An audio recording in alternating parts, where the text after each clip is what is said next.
Today, we'll follow animated characters as a narrator tells us their story. Have you ever felt like the world wasn't built to include you? This is the story of a father and daughter and how they became empowered to use their voices to enact change. It starts with Valentina and her father playing catch at the park. I missed. I'll go get it. Can someone push me? I want to swing now. You know I can't drive my chair in the sand. It's bad for the motor. Once again, Hector was forced to ask his personal attendant to push his daughter. Hector felt the all-too-familiar frustration that bubbled up each time he was stopped from doing something, just because things weren't made accessible. The sand is ruining our fun. I wish we could make it all disappear. Wishing he could make the sand disappear as well, Hector pulled out his phone and took to social media to share his story. Hello, Internet. I'm sharing a picture of our beautiful playground. I just wish I could be using it with Valentina instead, but I can't, just because of sand. Hashtag not inclusive. Hector was surprised at the amount of attention his post got. He noticed a comment inviting him to come to an advocacy group meeting with a state policymaker. It's so frustrating. The way the park is designed prevents me from pushing my daughter on the swing. So I ask you, Representative Flores, is there anything we can do? Absolutely, Hector. First, we would need to write up a bill that allocates funding for accessible and inclusive parks and playgrounds. We would then present the bill in a small committee meeting. After that, it's on to the House and Senate, where they will vote on the bill. Finally, the governor needs to sign it. But do you think anyone will listen? You have to make them listen, Valentina. Your concerns are real, even if the legislators at the Capitol don't see them. So, for the next few weeks, Hector and Valentina worked with Representative Flores to draft the bill. When they were finally finished, they made their way to Austin to testify.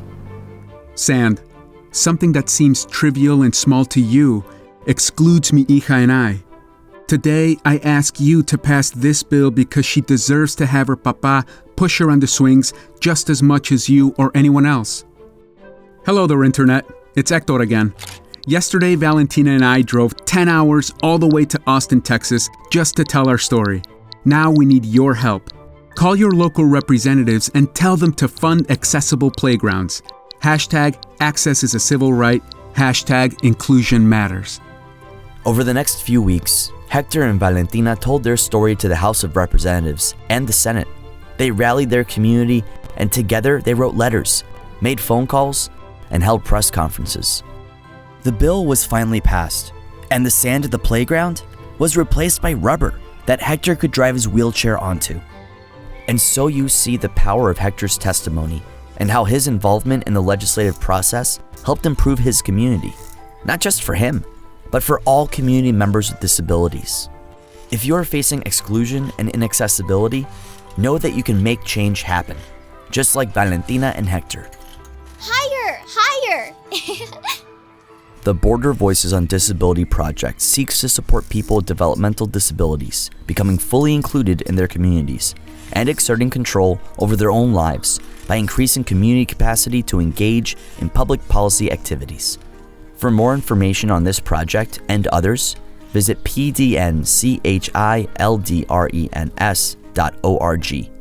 This project is supported by the Texas Council for Developmental Disabilities, TCDD, through grant number 2101 TXSCDD00 from the U.S. Administration for Community Living, ACL, Department of Health and Human Services, Washington, D.C. 20201. Grantees receiving government sponsorships are encouraged to express their findings and conclusions.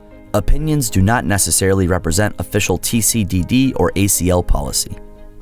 Paso del Norte Children's Development Center,